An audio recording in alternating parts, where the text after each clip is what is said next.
ಓಹ್, IT ಅಧಿಕಾರಿಗಳ ಮುಂದೆಯೇ ಉದ್ಯಮಿ ಫೈರಿಂಗ್ ಮಾಡ್ಕೊಂಡಿದ್ದಾರೆ. ಹೇಗಿರಬೇಕಪ್ಪ? IT ಅಧಿಕಾರಿಗಳ ಮುಂದೆ ಫೈರಿಂಗ್ ಮಾಡ್ಕೊಳ್ತಾರೆ ಅಂದ್ರೆ ಪರಿಸ್ಥಿತಿ ಯಾವ ರೀತಿ ಆಗಿರಬೇಕು? ಎಷ್ಟು ಇರಿಟೇಟ್ ಆಗಿ ಹೋಗಿರಬೇಕು? ಮನುಷ್ಯ ಒಂದು ಕೊನೆ ಹಂತಕ್ಕೆ ಸಾಯಬೇಕು ಅನ್ನೋ ಮಟ್ಟಕ್ಕೆ ಹೋಗಿದೆ ಅಂತಂದ್ರೆ ಯಾವ ಮಟ್ಟದಲ್ಲಿ ಕಿರಿಕಿರಿ ಆಗಿರಬೇಕು ಆ ವ್ಯಕ್ತಿಗೆ?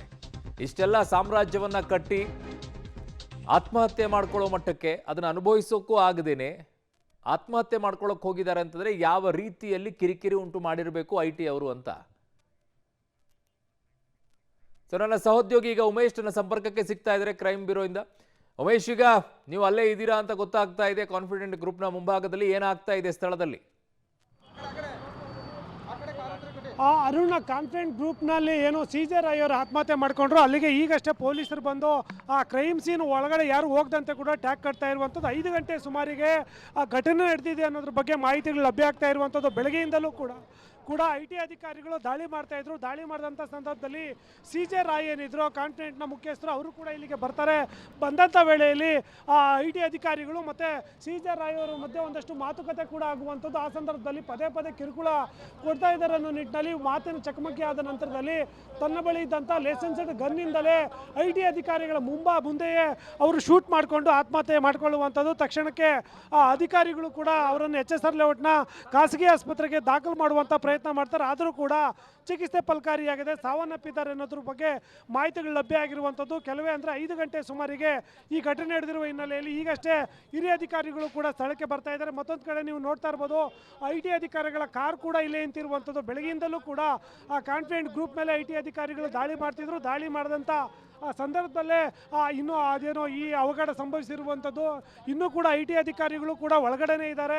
ಅವರು ಮುಂದೆಯೇ ಈ ಘಟನೆ ನಡೆದಿರುವಂಥದ್ದು ನಿಜಕ್ಕೂ ಕೂಡ ಶಾಕಿಂಗ್ ವಿಚಾರವೇ ಅಂತ ಹೇಳ್ಬೋದು. ಯಾಕೆಂತಂದರೆ IT ಅಧಿಕಾರಿಗಳು ಈ ಹಿಂದೆಲ್ಲೂ ಕೂಡ ಅವ್ರ ಮೇಲೆ ದಾಳಿ ಮಾಡಿದ್ರು. ದಾಳಿ ಮಾಡಿದಂಥ ಸಂದರ್ಭದಲ್ಲಿ ಹಲವು ಬಾರಿ ಕಿರುಕುಳ ಕೊಟ್ಟಿದ್ದಾರೆ. ಈ ಸಂಬಂಧಪಟ್ಟ EDಯಲ್ಲೂ ಕೂಡ FIR ಆಗ್ತಾ ಇದೆ ಅನ್ನೋದ್ರ ಬಗ್ಗೆ ಕೂಡ ಮಾಹಿತಿಗಳು ಲಭ್ಯ ಆಗ್ತಾ ಇದ್ದಾವೆ. ಲ್ಯಾಂಡ್ಫೋರ್ಡ್ ರೋಡ್ನಲ್ಲಿರುವಂಥ ಈ ಕಾನ್ಫಿಡೆಂಟ್ ಗ್ರೂಪ್ ಮೇಲೆ ಇವತ್ತು ಕೂಡ ಬೆಳಗ್ಗೆಯಿಂದಲೂ ಕೂಡ ದಾಳಿ ಮಾಡಿ ಏನೋ ಪರಿಶೀಲನೆ ಮಾಡ್ತಿರ್ತಾರೆ. ಮಧ್ಯಾಹ್ನದ ಹೊತ್ತಿಗೆ CJ ರಾಯ್ ಏನಿದ್ರು ಸ್ಥಳಕ್ಕೆ ಬರ್ತಾರೆ. ಬಂದಂಥ ವೇಳೆಯಲ್ಲಿ ಮತ್ತೆ ಅವರ ಬಳಿ ಒಂದಷ್ಟು ದಾಖಲೆಗಳನ್ನು ಕೇಳಿದಂಥ ವೇಳೆಯಲ್ಲಿ ಆ ಸಂದರ್ಭದಲ್ಲಿ ಮಾತಿನ ಚಕಮಕಿ ಆಗುವಂಥದ್ದು. ಅಧಿಕಾರಿಗಳ ಸಮ್ಮುಖದಲ್ಲೇ ಪದೇ ಪದೇ ನೀವು ನನಗೆ ಕಿರುಕುಳ ಕೊಡ್ತಾ ಇದ್ದೀರಾ, ಹಾಗಾಗಿ ನಾನು ಬದುಕೋದಕ್ಕೂ ಸಾಧ್ಯವಾಗ್ತಾ ಇಲ್ಲ ಅಂತೇಳಿ ತನ್ನ ಬಳಿ ಇದ್ದಂಥ ಗನ್ನಿಂದಲೇ ಅವರು ಆತ್ಮಹತ್ಯೆ ಮಾಡ್ಕೊಂಡಿರುವುದ್ರ ಬಗ್ಗೆ ಈಗ ಮಾಹಿತಿಗಳು ಲಭ್ಯ ಆಗ್ತಾ ಇರುವಂಥದ್ದು. ಅರುಣ್, ಸೊ ಹಾಗಿದ್ದಾಗ ಈಗ ಪೊಲೀಸರು ಕೇಸನ್ನು ಹಾಕಬೇಕಾದ್ರೆ ಇದರಲ್ಲಿ IT ಅಧಿಕಾರಿಗಳನ್ನ ಸೇರಿಸಬೇಕಾಗತ್ತೆ ಅಲ್ವಾ? ಖಂಡಿತವಾಗ್ಲೂ ಕೂಡ IT ಅಧಿಕಾರಿಗಳ ಕಿರುಕುಳ ಆರೋಪ ಕೇಳಿಬಂದಿರೋದ್ರಿಂದ ಅವ್ರ ಮೇಲೂ ಕೂಡ ಕೇಸ್ ಆಗುತ್ತೆ. ಮತ್ತು ಅವರ ಸಮ್ಮುಖದಲ್ಲಿ ಘಟನೆ ನಡೆದಿರೋದ್ರಿಂದ ಅವ್ರ ಮೇಲೂ ಕೂಡ ಕೇಸ್ ಆಗುತ್ತೆ. ಕೇಸ್ ಆದ ನಂತರದಲ್ಲಿ ಅವರ ವಿಚಾರಣೆಗೆ ಎದುರಿಸಬೇಕಾಗುತ್ತೆ. ವಿಚಾರಣೆ ಎದುರಾದ ನಂತರದಲ್ಲಿ IT ಅಧಿಕಾರಿಗಳು ಅವರ ನಿಜವಾಗಿ ಕಿರುಕುಳ ಕೊಟ್ಟಿದ್ದು ನಿಜವಾ ಅಥವಾ ಈ ಹಿಂದೆ ಎಲ್ಲ ದಾಳಿ ಮಾಡಿದಂಥ ವೇಳೆಯಲ್ಲಿ ಅವ್ರಿಗೇನಾದರೂ ಬೆದರಿಕೆ ಹಾಕಿದ್ರ ಆ ಬಗ್ಗೆ ಕೂಡ ವಿಚಾರಣೆ ನಡೆಯುತ್ತೆ. ವಿಚಾರಣೆ ವೇಳೆಯಲ್ಲಿ ಏನಾದರೂ ಆ ರೀತಿ ಕಿರುಕುಳ ನೀಡಿದರೆ ಆಗ IT ಅಧಿಕಾರಿಗಳ ಮೇಲೂ ಕೂಡ ಕೇಸ್ ಬುಕ್ ಆಗಿ ಅವರನ್ನು ಕೂಡ ಮುಂದಿನ ಕಾನೂನು ಪ್ರಕ್ರಿಯೆ ನಡೆಯುವಂಥದ್ದು. ಸದ್ಯಕ್ಕೀಗ ಅವರು ಆರೋಪ ಮಾಡಿ ಈಗ ಅವತ್ತು ಆತ್ಮಹತ್ಯೆ ಮಾಡಿಕೊಟ್ರೆ ಹಿನ್ನೆಲೆಯಲ್ಲಿ IT ಅಧಿಕಾರಿಗಳು ಇಲ್ಲಿಂದ ಹೋಗಿಲ್ಲ, ಬದಲಾಗಿ ಅವರ ಹಿಂದಿನಂತೆ ತಮ್ಮ ಕೆಲಸವನ್ನು ಮುಂದುವರಿಸಿರುವಂಥದ್ದು.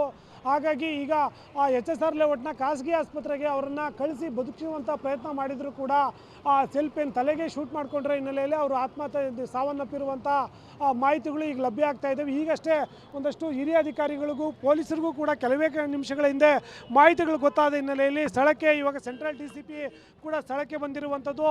ಈ ಸೆಂಟ್ರಲ್ ಡಿವಿಷನ್ ಇರುವಂಥ ಸಾಕಷ್ಟು ಪೊಲೀಸ್ ಅಧಿಕಾರಿಗಳು ಕೂಡ ಸ್ಥಳಕ್ಕೆ ಬಂದು ಈಗ ಯಾರೂ ಕೂಡ ಒಳಗಡೆ ಹೋಗದಂತೆ ನಿರ್ಬಂಧ ಮಾಡ್ತಾ ಇರುವಂಥದ್ದು. ಇನ್ನು ಏನು ಕಾನ್ಫಿಡೆಂಟ್ ಗ್ರೂಪ್ ಏನಿದೆ, ಈ ಗ್ರೂಪ್ನಲ್ಲಿ IT ಅಧಿಕಾರಿಗಳು ಇನ್ನೂ ಕೂಡ ಪರಿಶೀಲನೆ ಮುಂದುವರಿಸಿದ್ದಾರೆ. ನೀವು ಒಳಗಡೆಗೂ ಕೂಡ ನೋಡ್ಬೋದು, ಒಂದಷ್ಟು ಅಧಿಕಾರಿಗಳು ಆ ಕಾನ್ಫರೆನ್ಸ್ ಹಾಲ್ ಏನಿದೆ ಅಲ್ಲಿ ಇರುವಂಥ ದೃಶ್ಯಗಳಿದ್ದಾವೆ. ಅದ್ರ ಜೊತೆಗೆ IT ಅಧಿಕಾರಿಗಳು ಬಂದಿದ್ದಂಥ 2 ಇನೋವಾ ಕಾರುಗಳು ಕೂಡ ಇನ್ನೂ ಇಲ್ಲೇ ಇರುವಂಥದ್ದು. ಅವ್ರ ಎದುರುಗಡೆನೇ ಈ ರೀತಿಯಾಗಿ ಅವರು ಆತ್ಮಹತ್ಯೆಗೆ ಶರಣಾದರು ಅಂದರೆ ಅಂಥ ಕಿರುಕುಳ ಏನಾಗಿತ್ತು ಮತ್ತು ಅಷ್ಟೊಂದು ಬೆದರಿಕೆ ಆಗುವಂಥ ವಿಚಾರಗಳು ಏನಾಗಿದ್ವು ಅನ್ನೋದು ಕೂಡ ಇಲ್ಲಿ ಸಾಕಷ್ಟು ಕುತೂಹಲಕ್ಕೆ ಕಾರಣ ಆಗುವಂಥದ್ದು. ಇಷ್ಟೊಂದು ದೊಡ್ಡ ಗ್ರೂಪ್ ಕಾನ್ಫಿಡೆಂಟ್ ಗ್ರೂಪ್ ದೊಡ್ಡ ಮಟ್ಟದ ಗ್ರೂಪ್ ಆಗಿರುವಂಥದ್ದು ಆ ರೀತಿಯ ಮುಖ್ಯಸ್ಥನೇ ಆತ್ಮಹತ್ಯೆ ಮಾಡ್ಕೋತಾನೆ ಅಂದರೆ ನಿಜಕ್ಕೂ ಅಲ್ಲಿ ಏನಾಗಿದೆ, ಎಷ್ಟು ಬಾರಿ ಕಿರುಕುಳ ಕೊಟ್ಟಿದ್ರು ಮತ್ತು ಈ ಹಿಂದೆ ಏನಾದರೂ ಇದ್ರ ಸಂಬಂಧಪಟ್ಟಾಗಿ ಅಧಿಕಾರಿಗಳು ಬೆದರಿಕೆ ಹಾಕಿದ್ರ ಅನ್ನೋದು ಕೂಡ ಗೊತ್ತಾಗಬೇಕಾಗಿರುವಂಥದ್ದು. ಒಂದು ವೇಳೆ ಆ ಕ್ಷಣಕ್ಕೆ ನಡೆದಂಥ ಮಾತಿನ ಚಕಮಕಿ ಆ ಫ್ರಸ್ಟ್ರೇಷನ್ನಲ್ಲಿ ಏನಾದರೂ ಅವ್ರ ಆತ್ಮಹತ್ಯೆಗೆ ಶರಣಾದ್ರು ಅನ್ನೋದು ಕೂಡ